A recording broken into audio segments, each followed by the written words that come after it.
by J.C. McRae. A production by Parahuman Audio. Performed by a cast of fans and volunteers. Please visit parahumanaudio.com to learn more. Thank you and enjoy.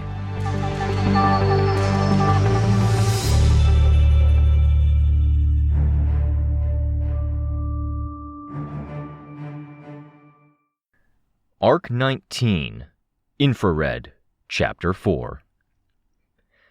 Our destination was a spot where one of the Titans had made his first appearance. It hadn't been pretty, and it had made the cracking especially bad. Chasms too wide to jump across, and two cracks that extended skyward, one forking about 200 feet up. They weren't easy to see on their own, black sky against a dark gray backdrop, but the wind and moisture in the air did funny things around the edges, or snow got caught. It gave them a faint gray outline. Capes were gathered in loose groups, with Case 53s being the largest cohesive group. What we were getting did not feel like enough. 70 capes, give or take 5 or so. It was hard to track them in the gloom. Buildings had fallen, and in some places, those fallen buildings formed bridges over the cracks. Gregor the snail was already out there, shirtless, cementing them together into something more stable. Tristan was below me, focusing on areas where the cracks were 5 or more feet across, but weren't canyons and chasms. Red lights drifted around the cracks, then manifested with crunching, stone-on-stone sounds, erupting violently and then crumbling in a series of stages. When he did it right, the rubble wedged against itself, covering the gaps. It was a massive problem that the cracks spread around us like they did. It made me think of fighting on rooftops more than anything. The area of each island was often akin to the footprint of a building. Getting around necessitated leaping from one pile of rubble to a rooftop 5 feet down and 5 feet away. Fuck up, fall into the gap. It was a terminal distance down to the ground. Same principle as a fight on city rooftops. Unreliable footing, all wind and slipperiness factors increased 5-fold, same as on rooftops. Just as precarious, in another way entirely, was the existence of Titan Arachne somewhere behind us. Chris was supposedly keeping her busy, but saying I didn't trust Chris was like saying I had a lot of dark feelings about my sister.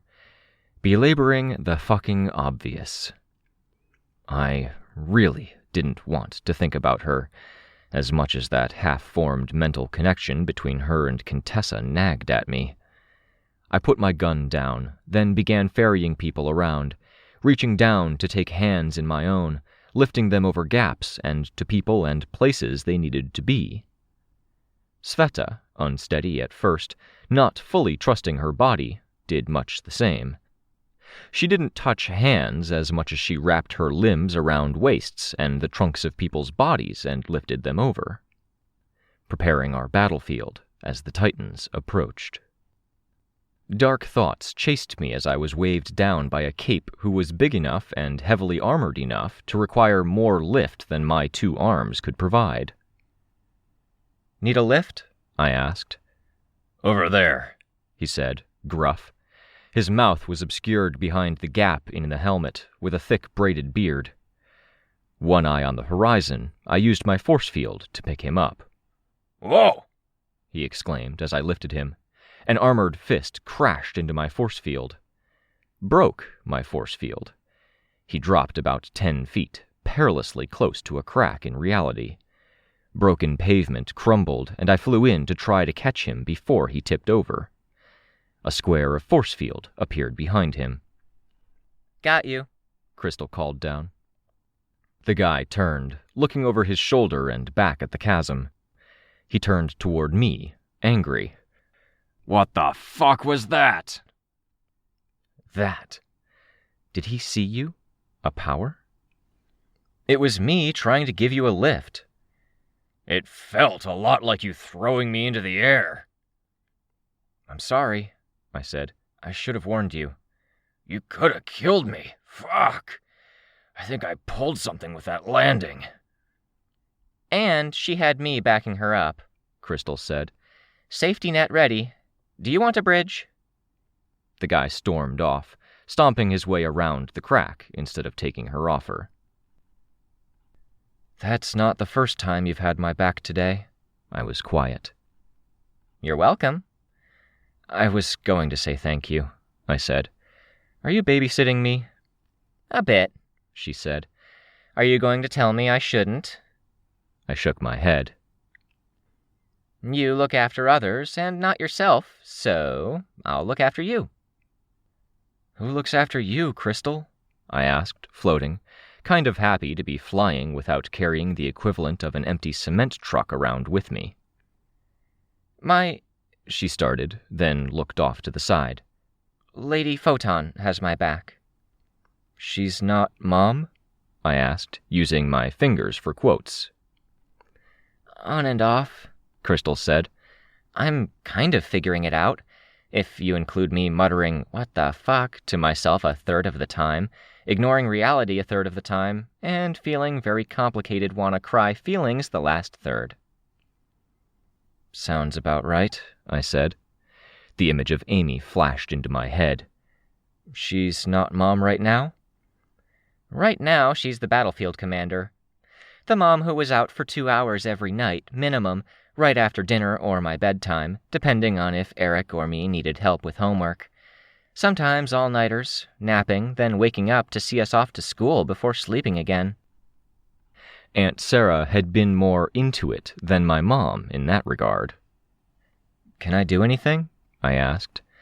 I don't know if she's upset you're distant or...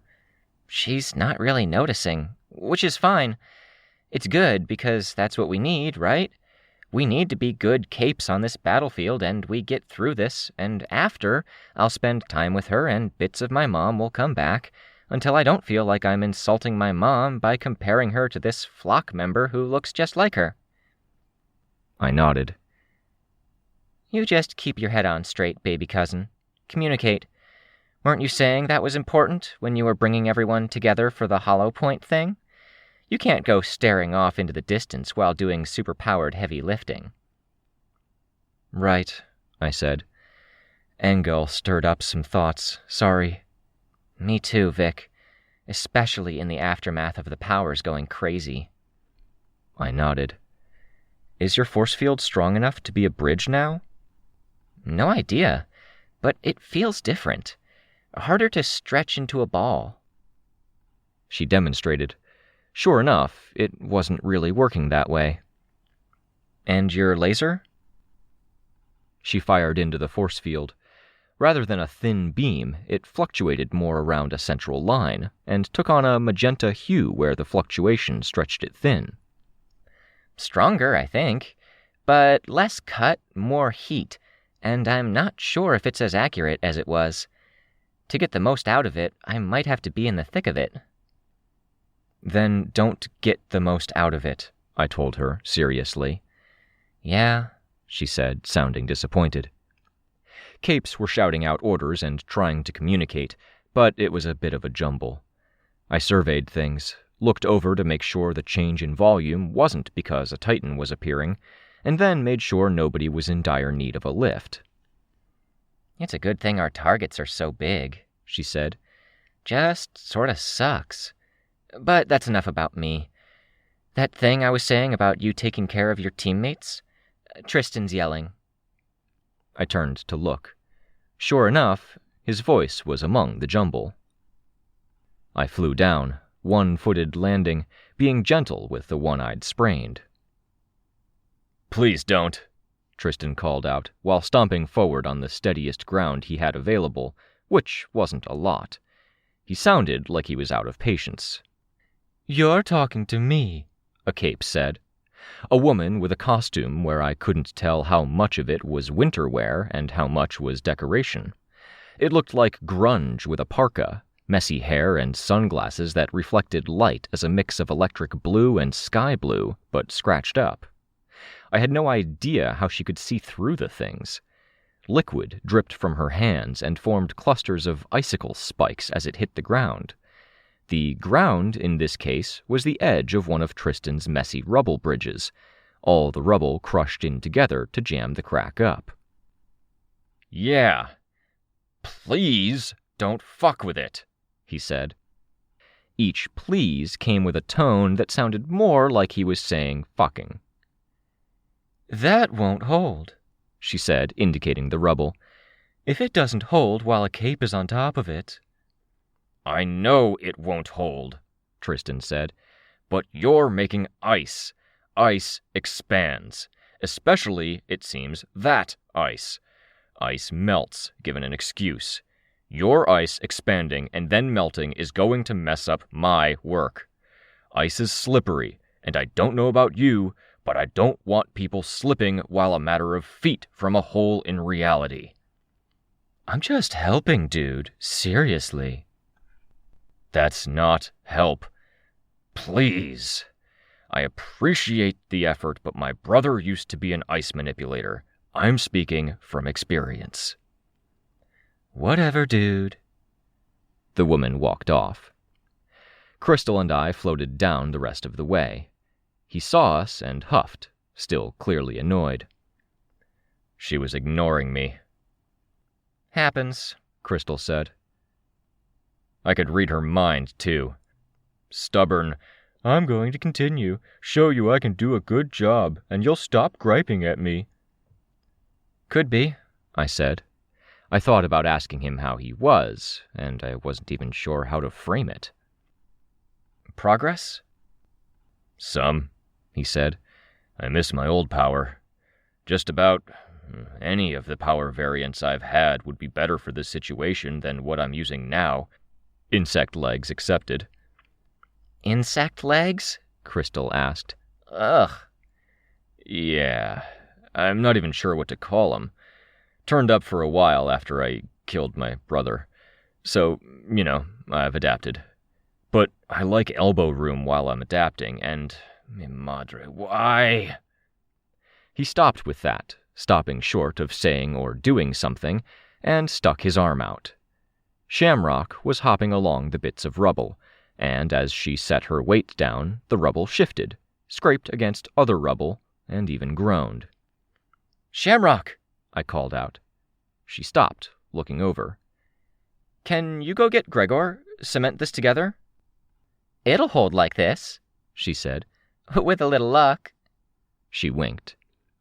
I glanced over at Tristan, and by the look he gave me, we were on exactly the same page, despite the fact we'd come at this from different directions. He had been through it with at least one other person, and I really wasn't in the mood for fucking winks. "Capricorn's going to be doing more stuff," I told her. "We'd rather not chance it. Gregor would be a huge help, though." "All right," she said, hopping down and landing on ice without slipping. Sveta was on her way back to us. "Hi, Sveta." "Hi," Sveta said, wary. "How's your body? A lot of us are a bit messed up," Shamrock said. "I'm dealing," Sveta said, still curt without much warmth. "Are you okay?" "A little shaky," Shamrock said, laying a hand over her heart. "Gregor's okay, too." "Can I ask?" I piped up.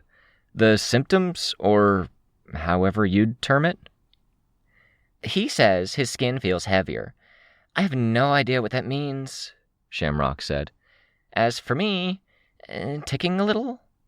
She made a hand gesture. "Heavier?" I guessed. "Something like that," she said before adjusting her hat. She pointed. "Going to get Gregor. You can pick our brains when we come back." "Thanks," I said, giving us a bit of respite. "You were asking me earlier," Crystal said, "about the changes to my powers." I nodded. "Yours got smaller. I'm a little hotter, less sharp." Tristan snorted. Crystal flew over, driving her elbow into the armor at his shoulder playfully. "Tristan got some ramming power. Sveta, I don't know." I looked over at Sveta. "Restless?" "Restless. Stronger." "Yeah?" "Yeah." I stewed on that, my arms folded. Capricorn set to making the next bridge. Would I be stepping on your toes if I created a force field underneath? Crystal asked. Brace it when it appears? That would help, Tristan said. You'd be stepping on my toes if you did it without asking. Got it, Crystal said. Glad to help. Anything I can do? I asked. I could go get stuff, materials, maybe a central core to the build? I don't think it would survive the emerging building stuff, Tristan said. We could try it, and if you wanted to get me an extra, maybe half a ton or a ton of patience. Patience? I asked. Patience? Yeah, ability to wait, tolerance for people walking all over what I'm trying to build, sticking ice into the cracks, ignoring me when I say not to. You all right, Tristan? I asked. I'm all out, he said. Of patience, I mean. It's been a long day, and it doesn't feel like it's ending soon. I hear you, but we're all there. I know, he said. I'm worried about Rein. He's down there, like we were last night. He's in the middle of what we were up against last night, without powers, and we're running out of time. I checked my phone for the time. 13 minutes, then he's awake. What were you thinking a minute ago? Sveta asked. Sorry, I'm just wanting to focus. I was considering what you meant. Oh, I said. I looked over to the horizon. The data Kenzie was providing suggested the Titans were 10 minutes out. The timer beyond the edge of my vision told me Rein had 13 minutes before he woke up. Just trying to figure out if there's any consistency to the power changes. You jumped to a conclusion with Shamrock, Sveta said. Helped by her hand motion, yeah. I'm not sure yet. I'm going to go get a telephone pole or something. I'll come, Sveta said, leaving Crystal with Capricorn, talking. He seemed to ease up just a bit with the regular conversation. Telephone pole. I found one and smashed the end of it rather than try to disentangle the lines. I picked it up, with Sveta giving me a hand with the tail end of it. What happened earlier? I asked. When you guys had the private discussion with him. I know it was private, but... He was having dark thoughts, Sveta said. She climbed onto the telephone pole, sitting by where my force field grabbed it. She reached down with an arm, unfolding to detach some wire that I hadn't seen. General life situation. Asking us, what's the point? What's the point? He's on the outs with family. He lost all of his old friends. He got into the hero stuff initially for the fame and the money. For good reasons, too, but those other reasons are still reasons. Yeah, I said. I could sympathize with the wish for fame myself. The way he phrased it, he had a moment where he just stopped, took stock, and felt like he was drowning. She left it at that. I could draw the conclusion. Reality hit? I asked, reaching out with a force field hand to grab another bit of wire. I had to pull it hard enough to snap it to get free. I think it's been hitting him for a long while now, she told me. He wanted to be team leader, you know. I looked up at her. I don't think it was a major factor, or even a top 10 issue for him, but he mentioned being frustrated with it, and that's part of why we backed off. Gotcha. He thinks you're doing fine, just so you know. Just wishes it were different? Yeah. And how are you? I asked. Final check before the Titans arrive.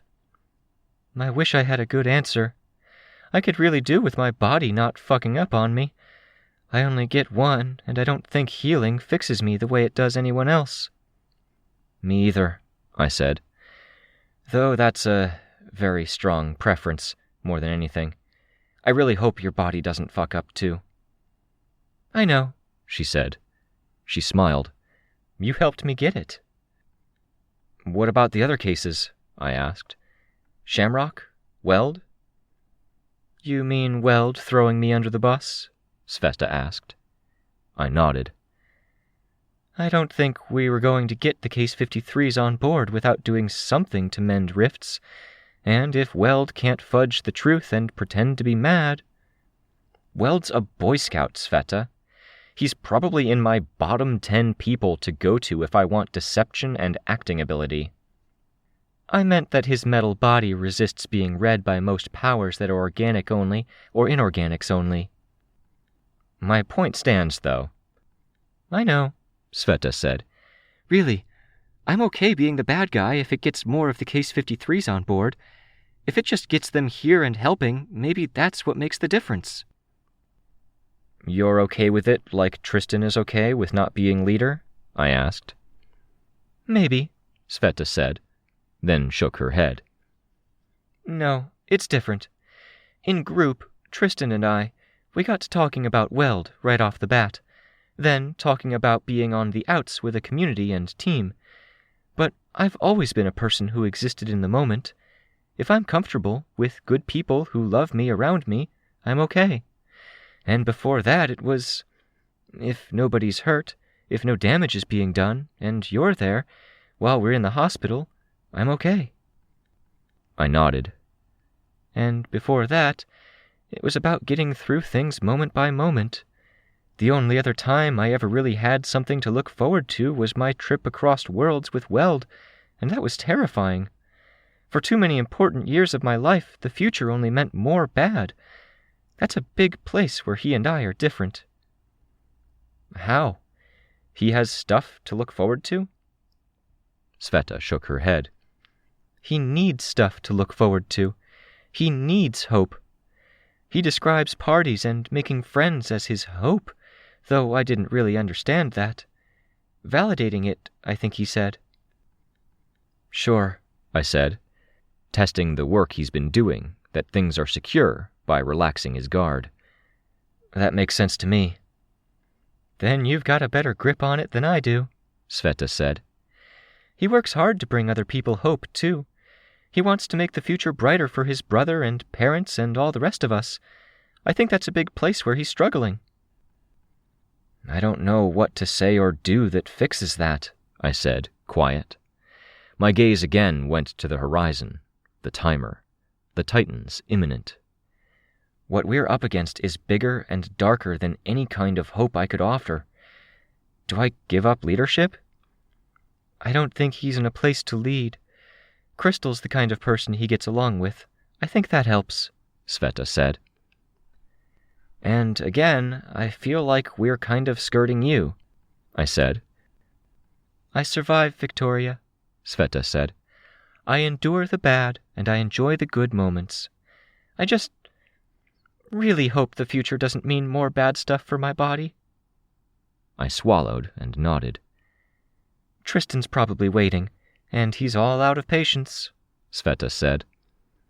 Yeah, I said. There was more to disentangle from the pole, but I was in position to just haul on it, using strength to break and snap what we hadn't cleared away. I flew over, Sveta still sitting on the log. She hopped off as I approached the chasm and used the tangle of her body to soften the landing. The pole crossed the gap, surrounded by red motes and lines.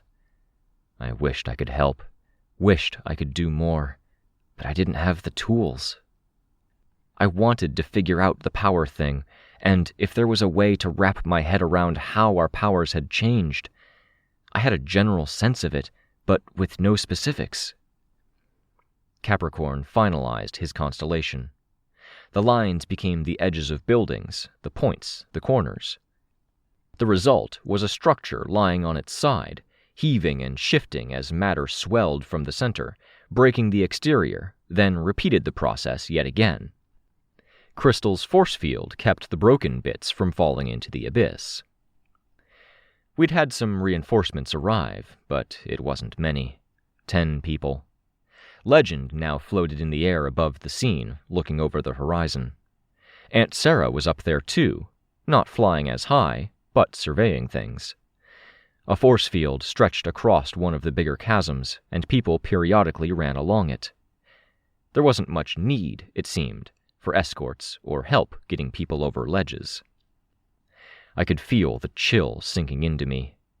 It didn't help that I'd sweat as much as I had after my initial skirmish with the Nemean Titan, or Scotty, and my entire coat was clammy with moisture penetrating from the interior and melted snow penetrating from the exterior. Gregor turned up. Slime gushed from his hands as he poured gunk over Tristan's rubble. It hardened almost immediately. "Thank you," Tristan said. "I could do more if it does not take too long. I was watching from a distance while helping others." "Ah," Tristan said. "I was going to take a minute to let my brother free." "You are Cape 70, Gregor observed. "I'm surprised you know that." "I studied a great deal while trying to figure things out. It is up to you whether you want bridges or a chance to let your brother out." "Bridges," Tristan said. "Thank you. I'll get right on that." Shamrock approached, leaning into Gregor. She had something translucent folded over one arm. I cocked my head to get a better look at it. A shirt that looked like it was made of clear plastic. Gregor's? "You rock your weird, Gregor," I thought. I kind of resented that he was one of my hometown capes who hadn't showed up to Leviathan, but whatever. It wasn't worth holding on to the hard feelings.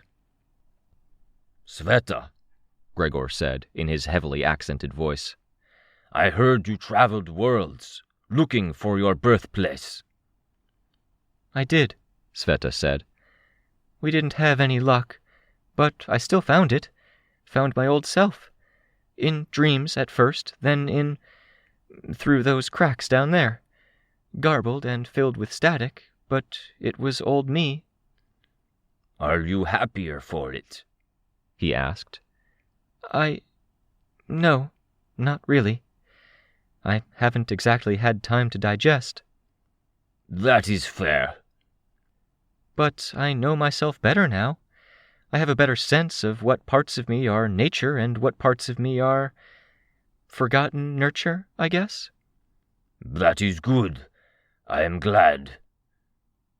"We've been rooting for you, Sveta," Shamrock said, "since the whole thing with the irregulars.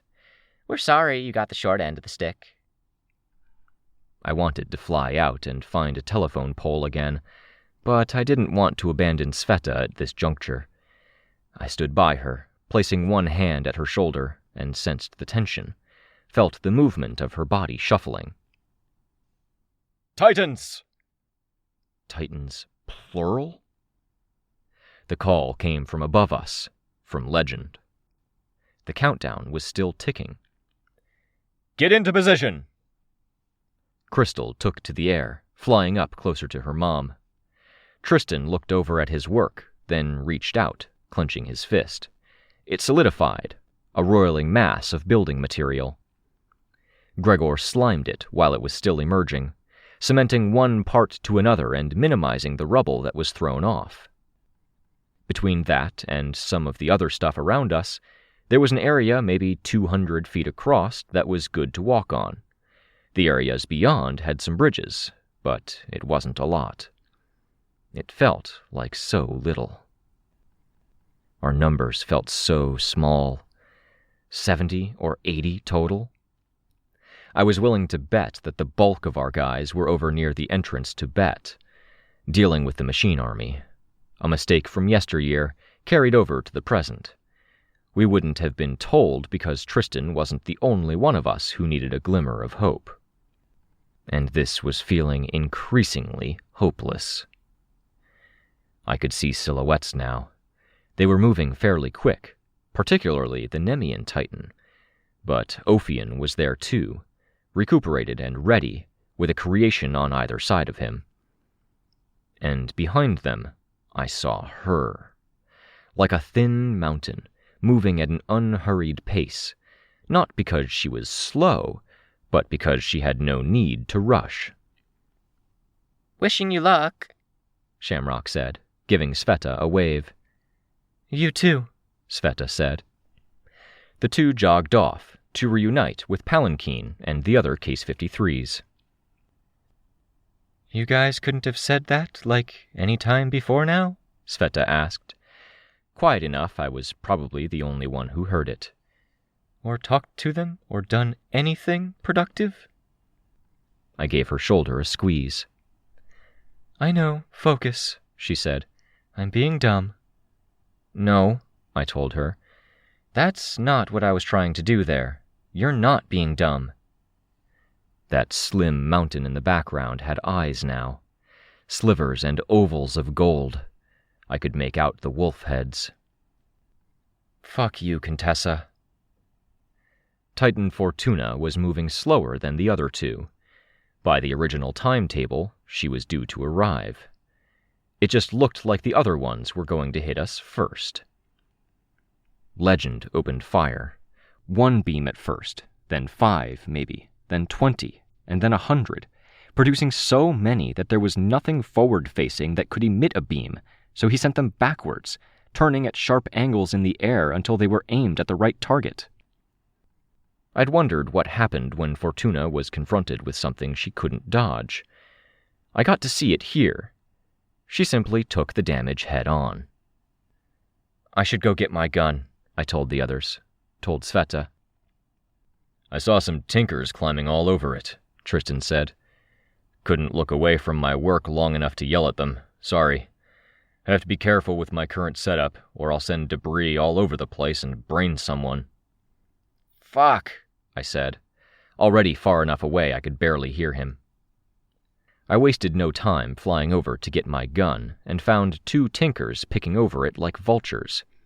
One was a teenager. One was a guy who was closer to my dad's age. "Did you mess with it?" I asked. "Fix the housing some," the teenager said. "Had to run sample testing a few times to figure out the emitter dynamics for the shell." "Sealed the metal close to the laser thingy," the man said, gruff. I gave him a look, eyebrow raised. "I'm not going to give you mumbo-jumbo," he said. "We're about to get stomped by those titans. I'm old, and anything I say that approximates what I understand about this garbage isn't going to mean shit to you anyway." "So, yes?" I asked. "You messed with it." "Is it dragons?" the teenager asked, bright-eyed. "It feels like it's dragons." I used my force field to pick it up, checking my strength. Was I stronger? If I was, even a bit, then it might help me connect my thought about the changes to our powers. The hands clawed into metal for a grip. I saw the teenager and older guy cringing. "It's not going to blow up, is it?" I asked. "No, probably not," the teenager said. "But if Dragon gave me something like that, I wouldn't even be here. I'd run off to some lost corner of the world and run my face up and down the housing. I'd open it up in a hermetic environment and stare lovingly at the layout." "Tell me he's being ridiculous," I told the older guy, pinching tears closed with my one free force field hand that couldn't quite reach a handhold. "He's being ridiculous," the guy said. "But it's nice." "Cool," I said, floating up. "I wouldn't be tearing holes in it and dropping it," the teenager raised his voice. Then I was mercifully out of earshot. I watched as the Undersiders made their late arrival by way of portals. Tattletale stepped out of the portal, saying something to the older Heartbroken. Then she took a long look at the situation, reversed direction, and left. The portal closed behind her. Okay. Below, Tristan had swapped out for Byron. He made a few experimental uses of his power. I stared at the constellations, now closer to Sveta's camera eye in color than truly blue. I watched as they came manifest. A glittering cloud that expanded out from the point it manifested. It seemed to freeze everything it touched before consolidating into an abstract shape. The deepest portions of the smoke turned to a swirling ice sculpture. He created another, then swapped out. The cloud of freezing gas didn't go away. Instead, something lurched out of the gas, a pillar of what looked like damaged concrete. It hit a nearby wall and broke. In the distance, the Nemean Titan was getting closer. Victor. Several capes who weren't quite as long-ranged as Legend were now starting to shoot at him. I looked again. Tristan had made his construction, which was still manifesting when he swapped to Byron. It became a plume of the gas, reckless and all over the place, coming perilously close to some people further away before he changed again. The block of concrete that formed in it weighed down the cloud enough that it didn't touch the people. It hit the wooden bridge below it before crumbling, some of the pieces so weak the end result looked more like sand, with broken glass and bits of metal in the mix. Okay.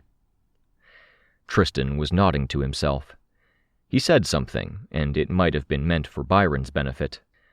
I wasn't sure that Byron was even awake in there, though.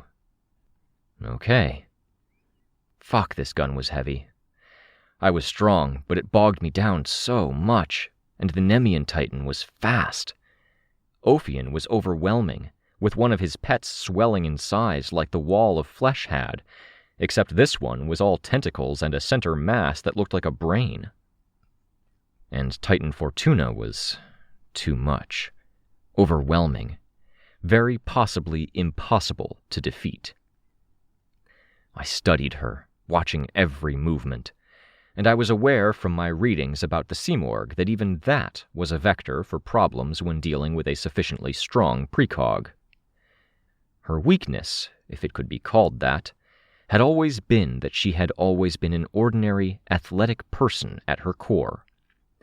Now she was strong enough that lasers capable of leveling city for miles around weren't slowing her down.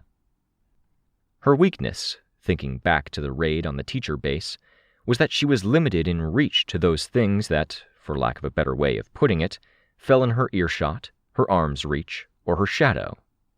She could set off dominoes, but she had to touch the dominoes first. Now her reach was vast, her shadow terribly long. There wasn't a domino for miles around that didn't tremble as she shook the city with her movements, her lower body one solid block, cutting through the city. I watched, using the limited night vision Kenzie had provided to track the fighting, and saw as the Nemean lion pounced. Saw as something resembling a giant, featherless bird, moist and bright with lights around it, the size of a small apartment building, with teeth and a rotted-off nose instead of a beak, met the Titan in the air. The bird had friends. One, bloated and resembling something between a lizard and a toad, 3 times the bird's size, when the bird was already massive compared to everything but the Titans themselves. A third one, roughly the same size, built blocky like a cow's body was, with a stump for a head, and 2 praying mantis arms with skin stretched over them. It clawed at buildings frantically, hauling itself forward, and its rear half was seemingly endless. Naked pink flesh stretched over entrails that, as it made forward progress, turned out to be longer than any of the Titans were tall. Fast, and, as I watched, mass surged along that tail of endlessly unspooling lower body, reached the upper body with violent force, and almost seemed to give it motive force, hurling it forward. The Nemean Titan was working on them, slowing them down, but their brainless state was a frenzied one that didn't turn off completely. They kept fighting, blind, aimless, and stupid now, and they were big enough and blunt enough as weapons to give him pause.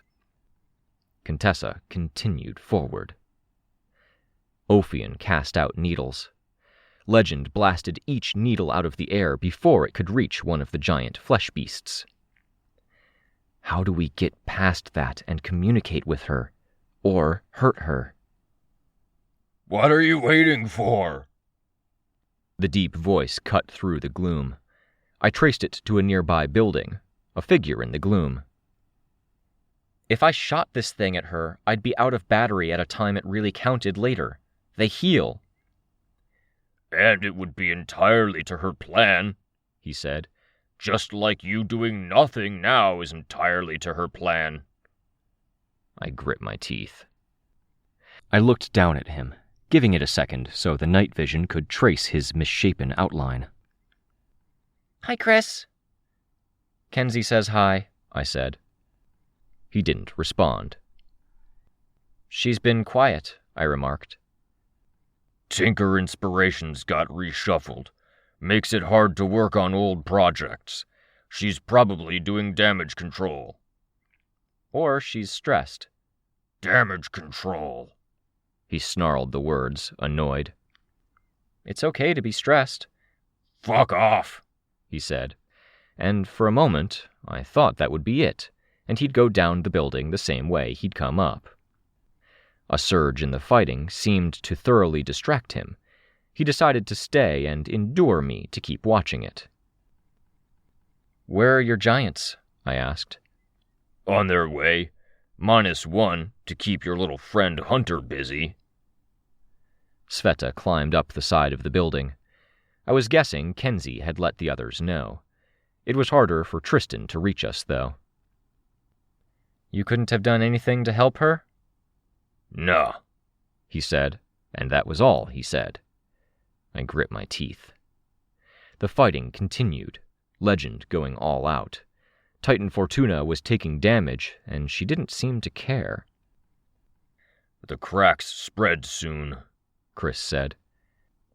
We're kind of hoping, I said. No, you're not, he said. I could have thrown him off that building if I hadn't had the gun as an anchor to weigh me down and make my flight more burdensome. He probably would have survived. Rein's in position. We're ready. I'm shooting if they need something shot, but otherwise, I'm prepared to help evac.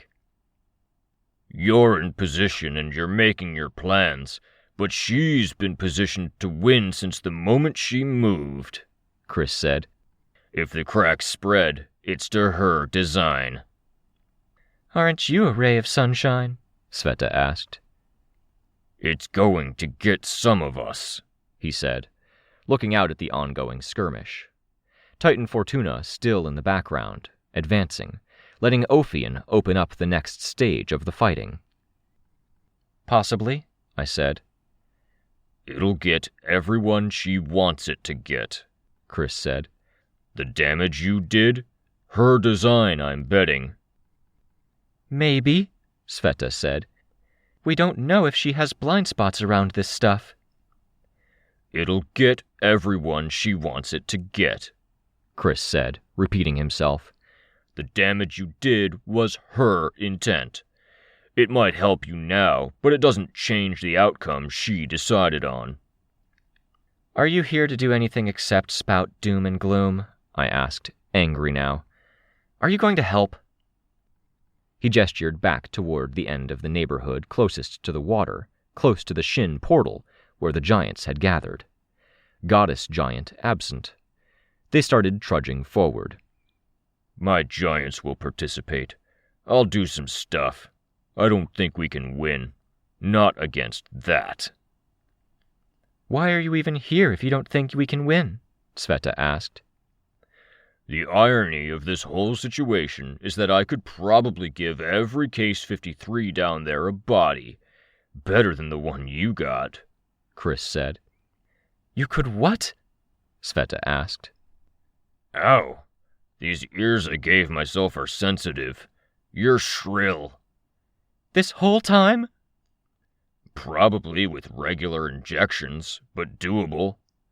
It would have been like painting a house that's going to burn down tomorrow. I don't see the point. In the big picture, we were only ever going to get a couple of years before the next world-ending crisis.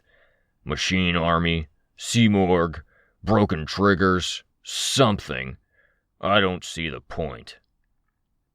You're a selfish asshole, Sveta said. I am. Absolutely. And the irony is, as much as you want normal pink and brown human bodies, I want as far the fuck away from humanity as is possible. I have since the beginning, when I realized just how sick we all are. Put me on a space shuttle. Let me be a snake that literally eats its own tail forever. Let me be a spider with 50 brains. I don't care. Just... He extended one black-furred paw out toward the city. Ugh, he said. Ugh, I echoed him, though I was referring to something very different. My gaze locked on him. You want to be a Titan. If it had to be one of us, wouldn't you want it to be me? He asked. I had a response to that, and it wasn't yes. I kept my mouth shut, my focus on the scene ahead of us. You're such an asshole, Sveta said under her breath. You could have fixed us. Better to say I could fix you, present tense, he said, staring off in the same direction I was. New data, new info.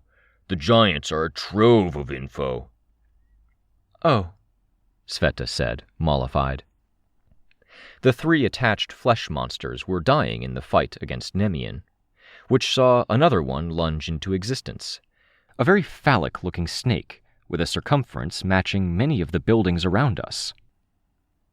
Was that actually you being nice? I asked. You could have let her hate you. He looked annoyed at that. If I was, and I wasn't, it's still putting paint on a house that's going to burn down. So you say, but you're lonely and scared, so you came to old acquaintances for company, I said. Fuck that, he said. It's a scary situation, I observed. You think you're getting one over on me. You think these quips...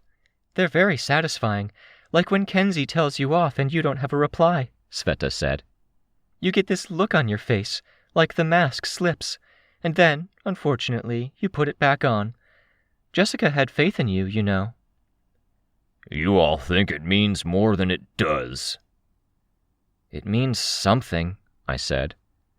She stopped moving, he answered, pointing. I turned my full attention to the Titan Fortuna. It was hard to tell with distance factored in and the fact she didn't have legs that moved. It means cracks in 5, 4, he started, shifting his mass. What? Sveta asked, alarmed. 3, 2. I hefted my gun. He leaped from the building, and the light from my gun's housing briefly illuminated him. Something between a jackrabbit, a kangaroo, and a humanoid in form, with a fur ruff around his neck, all black, with jagged incisors filling a wide, leering grin. 1. His voice sounded small as he dropped away from earshot. I decided to take his word for it, grabbing Sveta's hand to help give her a head start, and then flying, gun aimed in case there was a moment of weakness or a critical point that needed shooting at. I hoped he was lying, distracting us so he could get away without us slowing him down any further. I hoped he was fucking with us, trying to put an expression on our faces like Sveta had remarked about seeing on his. I hoped we were ready. The first crack in reality spread, lancing up Titan Fortuna's body and tracing the specific lines of damage that the lasers had done to her before forking up and into the air. The lights of powers close to her died. The rest of the cracks followed immediately after. Hopes extinguished.